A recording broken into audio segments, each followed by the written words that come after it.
Hello, I'm George Herbig, Chief Forecaster here with Weather Now Kentucky. We do have an update for you regarding tonight's possibility for severe weather. Although it does look like some things are changing, we'll go over those changes with you here live, and we'll also begin our live coverage as the storms enter Kentucky. Now, if these continue to be downplayed throughout the next hour or so, we will hop off of the live broadcast. But I wanted to go ahead and go live with you guys, kind of explain where we're at, explain why things have slowed down a little bit, explain why some storms still have the chance to produce severe weather, and also explain why some storms are not going to produce severe weather in certain areas. If you pay attention to our page tonight, we posted several updates regarding some of these things. Also, I want to take a look real quickly, if we have time, to look at Tuesday night. Tuesday is also going to be an alert day. I just haven't posted it yet because I want to get through tonight first. Tuesday is also going to be an alert day, and for me, as I've maintained throughout the last 48 hours, Tuesday is the one that has the more of the chance to be a stronger type of event for different reasons.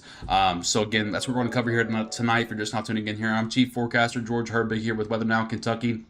We're going to begin our live coverage of these strong storms that are trying to turn more severe now that they have a little bit more wind energy to work with. But of course, we'll break all that down for you. Of course, as you're coming in here, if you would not mind, tap the share button at the bottom portion of your screen. Share this broadcast on your news feeds. That way your friends and family can view it as well. I want to make sure everyone's staying up to date on what to expect. I also want to make sure that we're getting a lot of folks informed because this is an overnight event. I know it's getting pretty late out there for a lot of folks. Of course, as always, make sure you say hello as you come in so I can make sure I greet you. We are live on both YouTube and Facebook tonight, so if you don't feel like holding your phone on the Facebook streams, you can go over to the YouTube and put that on your TV for most folks. I don't know if my YouTube comments are working. So one of us that's a good idea. That's a good idea. I don't think this is something that most folks need to stay up for. I'm going to put that very, very blankly. I don't think we're looking at anything life-threatening. I don't think we're looking at anything that's going to be, some sort of historic event here. But there is the possibility for severe weather that continues. So let's go ahead and dive on into some of that information now here with you. So if you see this pink or red or whatever you want to call it, that is where the current severe thunderstorm watch is posted. That does go until 4 a.m. Eastern time. I do not expect this to be expanded. So if you're going to ask if I expect this to be expanded at all, the answer is no. I do not expect this to be expanded, mainly because if you go outside of this area, even some folks that are in this area, so if you go anywhere, let's say in that big black looking circle, object shape, whatever you want to call it, there's way too much convective inhibition. If you read our post earlier, convective inhibition, basically in very layman terms, there's a lot more scientific definition for this, but in very layman terms, it helps to stop storms from either realizing their full potential or becoming a storm at all. So if you're in this black area, you probably go to bed you'll hear strong thunderstorms, you'll hear a lot of thunder, there's a lot of lightning involved tonight, folks, but when it comes to anything super severe, I don't think we're looking at anything like that outside of the severe thunderstorm watched area. Welcome back. I need some sleep. Hopefully Hopkinsville is in the good. Hey, good morning, George. More scary storms. Is it going to get bad near Louisa, Kentucky? I don't think you're in that severe watch, so I don't think so. I just want to be very clear as well. We're still continuing to watch this. This one is the one that we posted earlier. And I want to keep in mind, I want to just kind of caution you as well. These are moving extremely slow. 25 mile per hour is about the speed they're moving at. So think about you driving through your subdivision at home. That's how fast these are moving. They're not moving very fast at all. Matter of fact, they've actually sped up a little bit. They were moving when they first initially initiated. They were moving at about a speed of 15 to 20 mile per hour. So they have sped up a little bit, but they're not speeding up to the point where they're really hauling. I want to pull up this one cell because we're continuing to keep an eye on it. It has been rotating for about 2 hours now, which is kind of quite astounding that it hasn't really produced anything.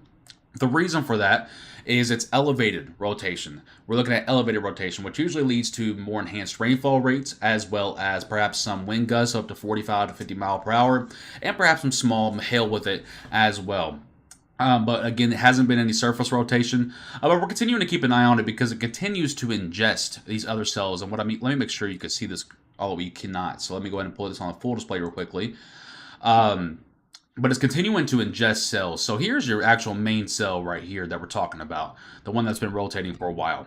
Now, it's not really rotating as hard now, so it doesn't look as abundant on radar, but it continues to ingest this precipitation that's behind it. It's gone through cell merger after cell merger after cell merger. What is a cell merger? It's kind of what it sounds like. It's where you have two cells, and then one of them and just the other.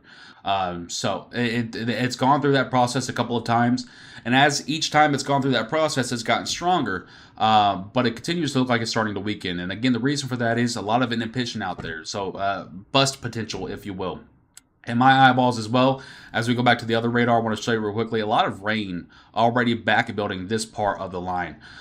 So I do think that we'll see the possibility for the severe watch to be actually canceled on this side of the line. When you have that much rain, it is really hard for storms to concentrate. In very layman terms, once again, it's very hard for storms to concentrate and be able to produce rotating supercells or rotating squall lines or rotating Boeing lines. I want to also point out that when we did our broadcast earlier and yesterday, remember that this was one complete line as it came through Kentucky. Notice the big gaps in between this line, especially this one here. The big gaps in between this line. This is telling us that this is just not maturing to the point that models indicated. And we did mention that was a possibility on our past broadcast. But this also leads to flash flooding concerns once again. You see all the rain. And the rainfall rates are right now at about 1 to 2 inches per hour. So we're looking at a lot of rain involved with these. And so we'll continue to watch them over the next, an hour or so. But if they don't start getting themselves going soon, eventually they're going to lose their window to get going. But we'll continue to watch them here with you. Thank you, Gail.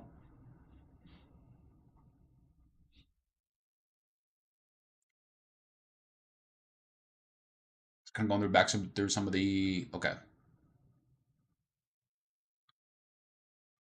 I don't know if I can control that. Let me see if I can control the captions. I don't think I can. I think that's an automated thing. Also, I stutter quite a bit, so I have a little disorder there. So it probably was a bad idea to turn the captions on. Owensboro, you kind of missed your window already. As you can see, Owensboro is right here. The actual line is already past Owensboro. Northwest Kentucky's already missed their opportunity for some strong thunderstorm activity.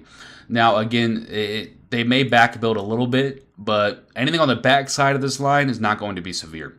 What we're continuing to watch are these main two areas, the one that already have statements on them, special weather statements. It's not quite severe warning, but it's something to highlight the area. Again, wind gusts up to 40 mile per hour, the main threat.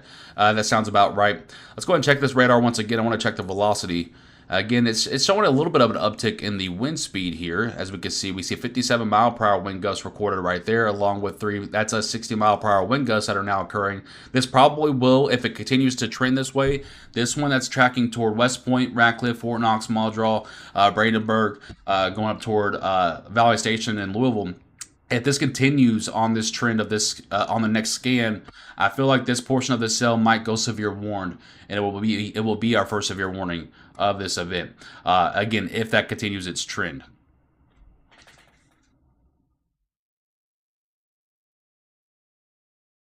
I completely understand, Brianna. I wish there was a way for me to turn that. There might be. Um, Yeah, I just don't see the option. There might be. I'll do this for you after this broadcast. I'll research to see if there's a way I can turn it on. But right now I don't see it. These are all moving south southeast or east southeast. As you can see by the boxes here, that's where they're tracking. So you just follow the shape of the box. That would help you there.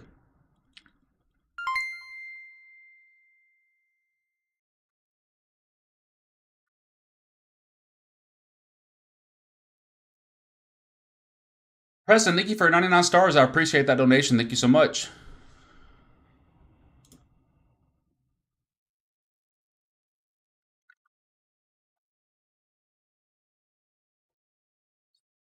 Sorry about that. My chair just popped for some reason.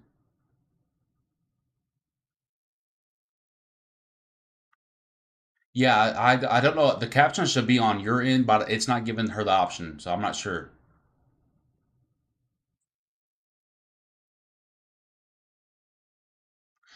Yeah, Zay, that seems to be the trend this summer. You have to remember that when we're in the deep summer like this, we're usually missing some ingredients. Like tonight, for example, I think the thing that we're missing the most is a little bit more upper level wind.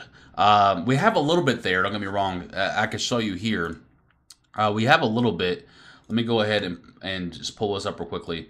So we have a little bit here, 25 knots per hour. But if you look back out here on the left side of the screen, back out here to our west, our friends in Oklahoma, they have almost 40 knots per hour of what we call 850 millibar, several thousand feet up, wind speeds going on up there. You have to have, directional or unidirectional or veering winds at each layer of the atmosphere or at some layer of the atmosphere in order to cause some mischief activity. 25 knots is enough to get it going, but it's not an abundant amount. And when you're talking about that, along with this map right here, I'm going to show you. This is what we call surface-based CAPE or surface-based SIN. Your CAPE is in this. I know this looks absolutely wild. Trust me, my eyes hurt looking at this all day long too. But this looks absolutely wild. But I want to point your direction where my mouse cursor is. This is Kentucky right here. So we see these light blues showing up. That's showing us about a -50 or a -75 SIN. What that's doing is it's helping to keep the storms as just thunder showers with maybe some gust of winds. It's not it. If we didn't have that, right, the 25 knots of wind above our heads would actually help the storms get going. But they're kind of battling each other right now. So storms are pulsing up and then they're coming down and then they're pulsing up and then they're coming down. We have an abundant amount of CAPE out there or instability for storms to go, but we have just too much stuff blocking the storms on the other side as well. And that's usually the problem we run into here in the summer. Now for tomorrow, I don't see that being a problem on Tuesday night. And I want to show you this before folks start going to bed. Turning the volume down, I just want to say you're awesome and help people. Oh, thank you. I'm assuming you're talking about the post we made. I probably won't comment on that too much, but I just want to say, our work speaks for itself, right? I don't think so many people would trust us if we were just a hype monger machine. We would get followers, right? But we wouldn't have people actually tuning into our videos. We wouldn't have folks actually engaging with our material if we were not accurate. So that's why I made that post and just said, hey, we're going to let the work speak for itself. The only reason I made that post is because it's not the first time that person has done that. It probably won't be the last time that person has done that. I've also heard through the grapevines last few years, they've said some things in private about us as well that I've never brought out to light. So I don't want you guys thinking I'm just fueling the drama, but at some point you have to show the bully that you're not bullyable. You know what I mean? And I don't want to say that in calling Mark a bully. I'm not calling him a bully, but I'm just using that as a metaphor. Sometimes you just have to stand up for yourself a little bit. And I think that post got the job done while, trying to keep that level of respect, because we do respect him and what all of WDRB does, as well as everyone in Kentucky that works to keep folks safe. I just think we're better when we're working together instead of working to dismantle each other. That's why you never hear us talk down on anyone else. We might call folks out from time to time for putting out egregiously bad forecasts that are clearly just trying to get clicks, but that's only an accountability thing. We don't ever degrade anyone else. And although he did not specifically mention us, because Mark has displayed this pattern over a period of a couple of years, we know who he was talking about in that post that he made. So we continue to focus on our event tonight, continue to focus on our event for tomorrow. I won't speak on it much more.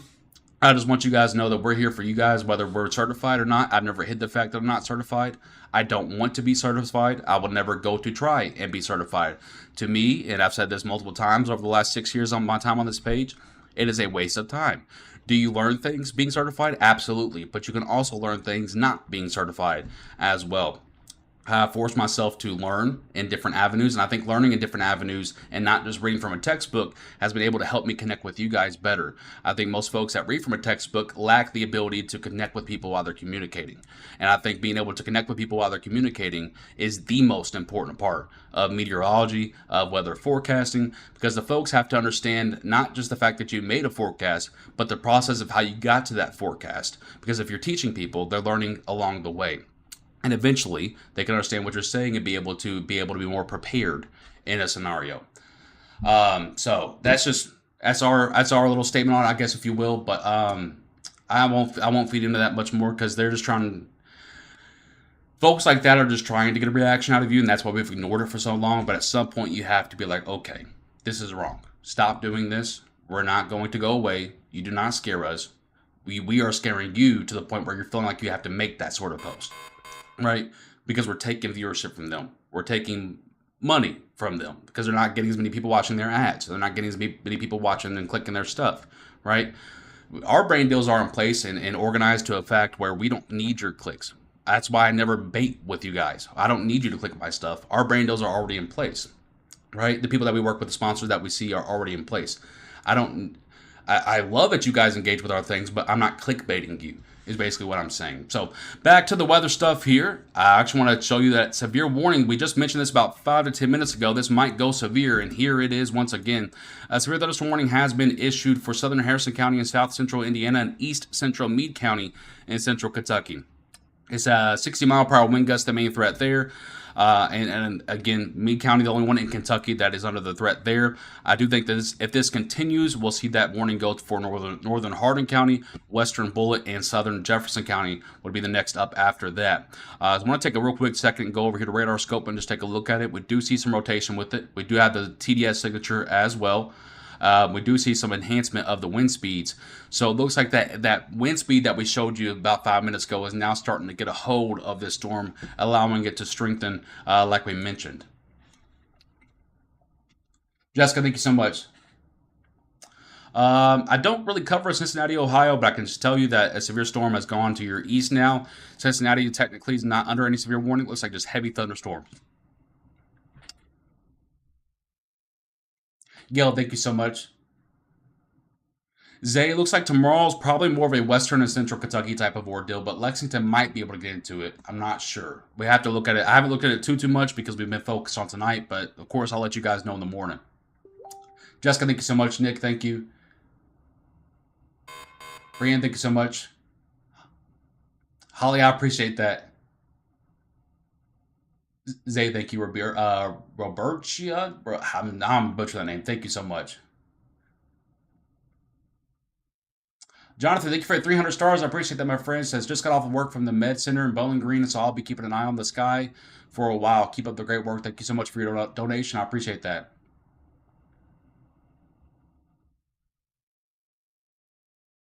Corey,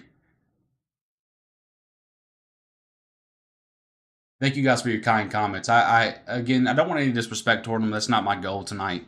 My goal tonight is just to set the record straight. We're here. We're not going away, and we'll continue to do what we do because the people are responding to it.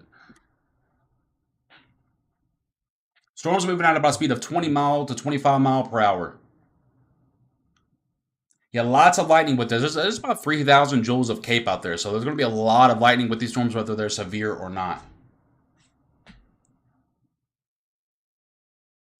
E-Town does have a chance to see some strong to severe weather, but again, I think E-Town might actually get gapped. You see this big old gap here in this line of storms?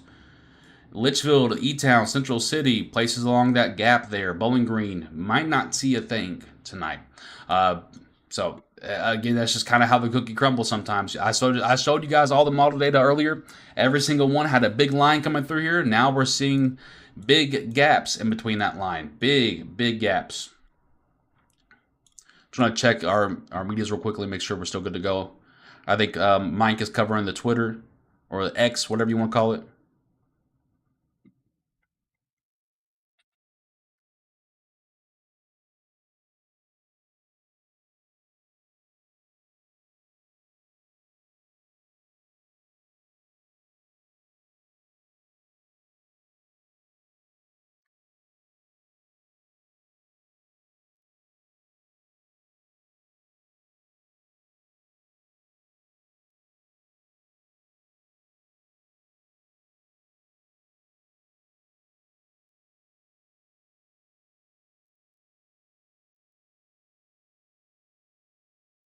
Okay. Sadie, thank you so much. I appreciate you. Calista, I do think that this is trending down. I don't think, by the way, guys, I want to make it very clear, I don't think we're looking at a tornado threat. Is there still the possibility for a quick spin up? Yeah, because we're sitting here looking at our screen right now, we do see some rotation occurring. But when it comes to talking about a massive tornado risk, I don't think that's what we're looking at all. I think a couple of isolated pockets within this little cluster right here could be severe in terms of 60 mile per hour wind gust, even up towards 70 mile per hour wind gust, which is technically damaging winds. But when talking about stuff for or having energies for tornadic activity, I don't think we're looking at that. I really don't. For those of you that were asking about that,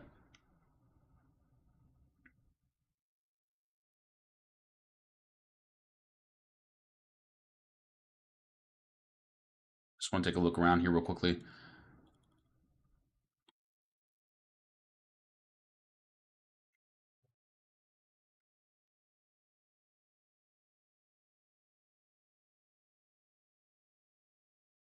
Jenna, thank you for the update out of E-Town. I appreciate you.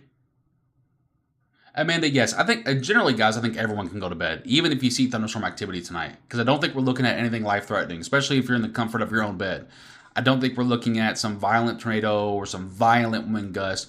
I do think we're looking at a couple isolated pockets of some enhanced wind gust, but I don't think we're looking at anything that's going to cause you to,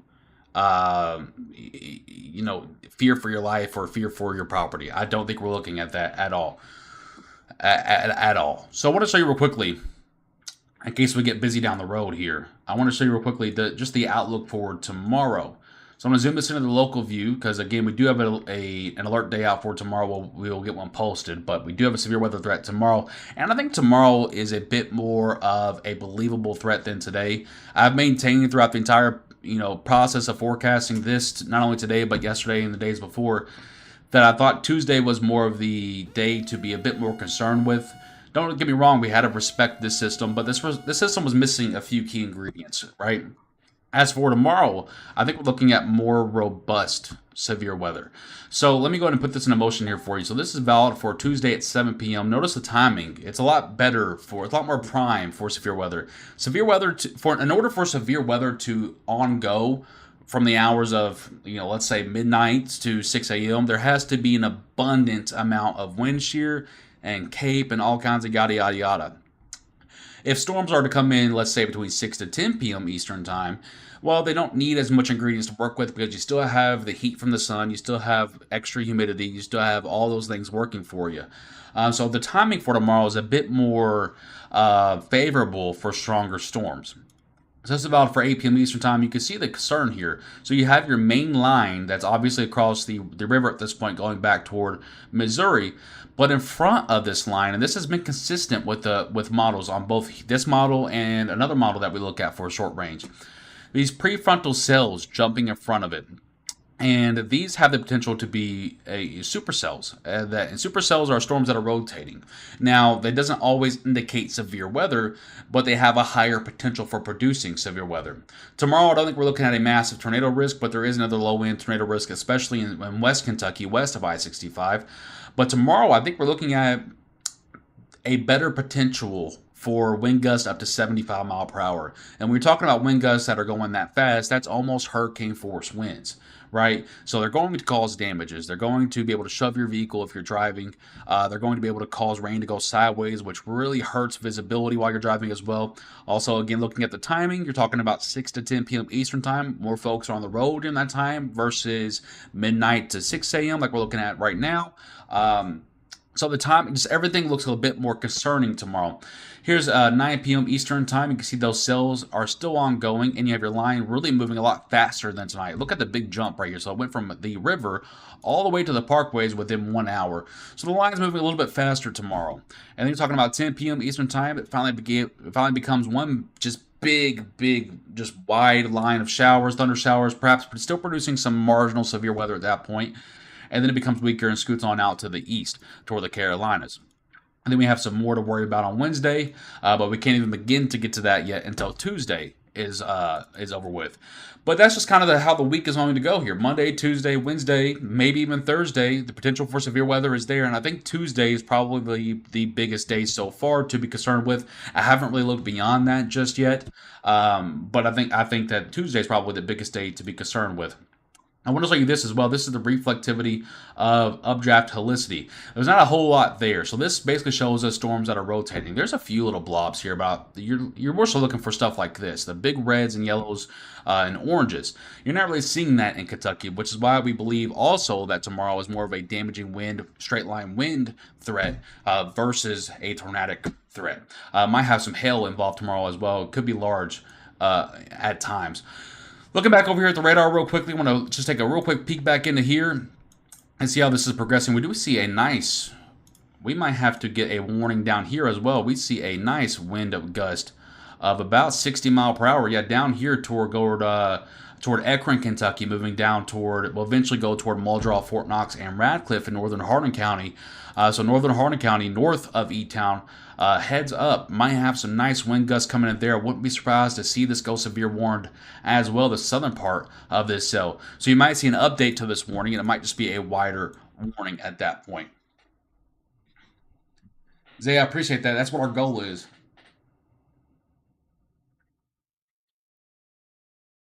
Jennifer, thank you so much. Or Katie, thank you so much. I appreciate that. There were two tornado touchdowns tonight at 10:15 p.m. 7 miles from Anderson, Indiana, from the storm coming this way. Yeah, they were definitely more tornadic up there, but the difference up there versus here is they had more upper level wind energy to work with. We don't really have as much upper level wind energy to work with, which is why we're looking at more of a straight line wind threat versus a tornadic threat like they saw in Indiana. Cody, hello, how are you doing?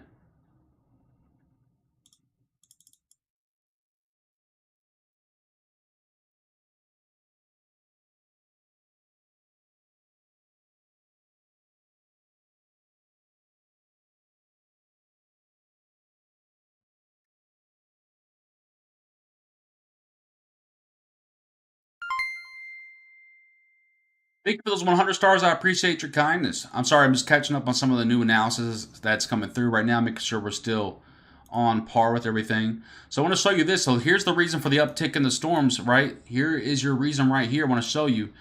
Remember this earlier was showing just 25 knots. Now we're looking at 30 knots of lower level jet wind speeds. This indicates that these storms might have a chance to get a little bit stronger, perhaps leaning more toward that severe side over the next little bit here in northern central Kentucky. So once again, that's ticking up a little bit there.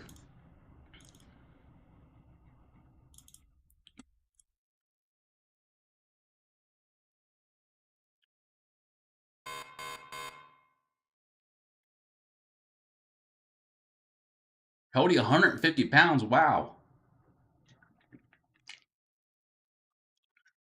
And there's the amendment of the warning right there, the one that we talked about 3 minutes ago. Here's that warning now. Severe thunderstorm warning is now issued for western Nelson County, southeastern Harrison County, that's in Indiana, southeastern Meade County, southwestern Bullitt County, and northeastern Hardin County in central Kentucky. At 1:53 a.m. Eastern Daylight Time, a severe thunderstorm was located near Brandenburg, moving east at 45 mile per hour.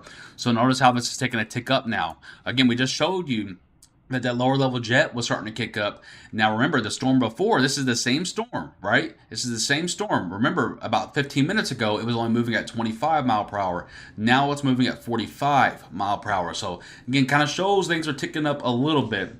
Hazard is 60 mile per hour wind gusts. Locations impacted include Shepherdsville, Brandenburg, Radcliffe, Vine Grove, Lebanon Junction, Muldraugh, West Point, Ekron, Barstown Junction, and New Boston.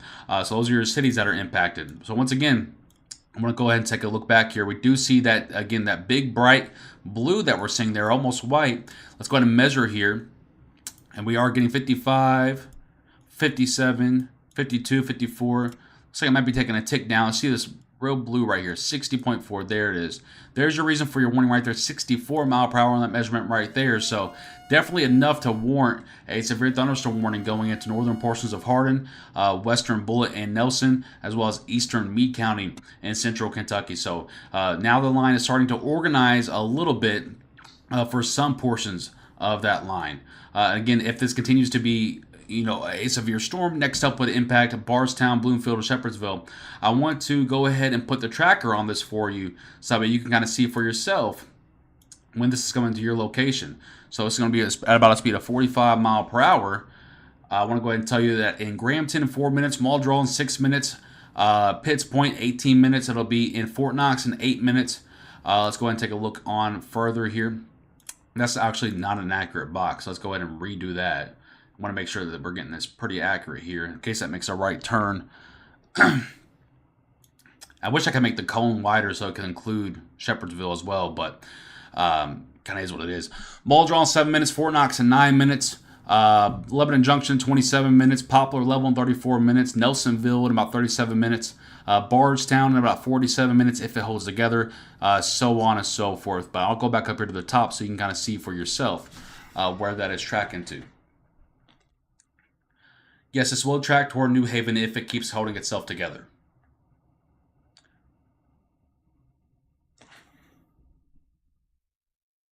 Power's out in Eastern Meade. Sorry to hear that. Thank you for your report, though. Make sure you're staying safe out there.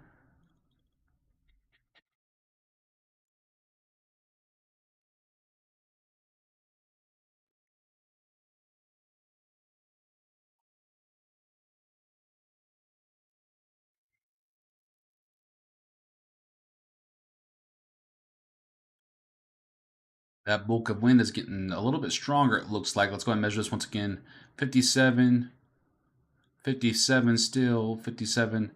Okay, still got about 55 to 60 mile per hour winds going on there. Curious to see if this bottom part of this line curls up and turns into a tail. Again, we've seen that a few times today with this particular cell, where the bottom part of the line will kind of curl up, turn into a tail, and try to start rotating. So we'll keep an eye out on that as it heads through the area. Again, if you're just now tuning in here, we do have a severe warning active from Shepherdsville to Lebanon Junction. Let's click off that to Radcliffe, West Point, Rockhaven, Lick Skillet, and back toward Brandenburg. And the severe warning is still ongoing up here for Elizabeth, not Elizabethtown, but Elizabeth City, Dogwood, Laconia, heading toward Valley Station, southern portions of Louisville. If you're just not tuning in here as well, the severe thunderstorm watch is still active. Basically, from what in this red or pink area, from Bardstown up to Shelbyville, up toward Carrollton. I think it includes Carrollton as well. It's just getting messed up by the radar here. Going toward LaGrange, Louisville, back over toward Brandenburg, going toward Hardinsburg, and then toward Owensboro, Henderson, and Morganfield. Although I think these western portions of the counties or western portion of the watch area can probably be dropped at this point. Matter of fact, I'm going to restart this radar real quickly.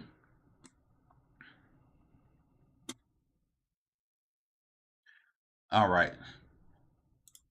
You can see the lightning bolts beginning to show up. This is why I wanted to restart it because it wasn't getting the lightning bolts for me. Look at the amount of lightning that we have in here. Dozens of lightning bolts showing up on the radar. Very fine. I don't know if you can see them very well on the screen, but very fine. But lightning bolts are there. That's why you're hearing all kinds of thunder out there, I'm sure.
I don't think BG is included in any severe risk tonight. Again, I wouldn't be concerned unless you're in this red or pink area. If you're not in the red or pink area, I would not be that concerned. So if you're asking about your specific location, once again, if you're in the red or pink area, I would be concerned and pay attention. If you're not, I would not. I would just go to bed. Now you'll hear thunderstorms, right? Those you'll still see thunderstorm activity, but the odds of them being severe are significantly lower than in this red or pink zone, whatever color you guys want to call that. I know it looks different on each screen. Jonathan with a 2 month subscriber badge. Thank you so much for that extra level of support. I appreciate you. Vine Grove has no power. I'm sorry to hear that. Thank you for that update. Now, keep in mind, I want to remind. Actually, I need to put my phone on charge. This storm, I am in Radcliffe, so this storm will hit me. If I lose power, we do have our Twitter page that Mike is actually manning tonight instead of Cherie. I'm going to show you it. Our weather page is here at Weather Now KY on X. If we lose, go ahead and follow that over there on X or Twitter, whatever you want to call it. Mike is manning that, as you can see. He's updating it constantly over there at Weather Now KY in case we lose power here because of the wind gust. It's not even charging. Oh my goodness. Give me 1 second to look at my phone real quick, guys. I'm still here. Don't worry, I'm not ignoring you.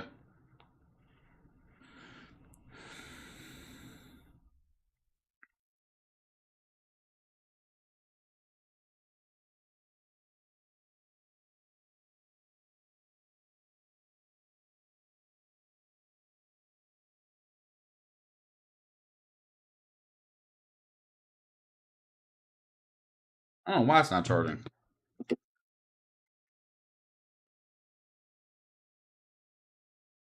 Anything for the update there? Yeah, you have a special weather statement for that strong thunderstorm there, but it's not quite severe, thankfully. But where's W&K based out of? I am in Hardin County. I'm in Ratcliffe. I'm right here. Right here. About 15 minutes north of Elizabethtown, about 30 minutes south of Louisville. And we cover all this area. They got tornado warnings going on up there in Ohio. I wonder, I'll have to go back and do some analysis. Looks like they trimmed that severe warning, which makes sense. So Radcliffe, you're no longer included in that warning. This is kind of thinning up a little bit. So I agree with them for moving that warning. And WS Louisville has done a great job recently of amending warnings even while they're going. But I wonder, I'll have to go back. I can't wait to do the analysis probably Thursday on this event. But I wonder if this area right here and this area was supposed to be the line that the model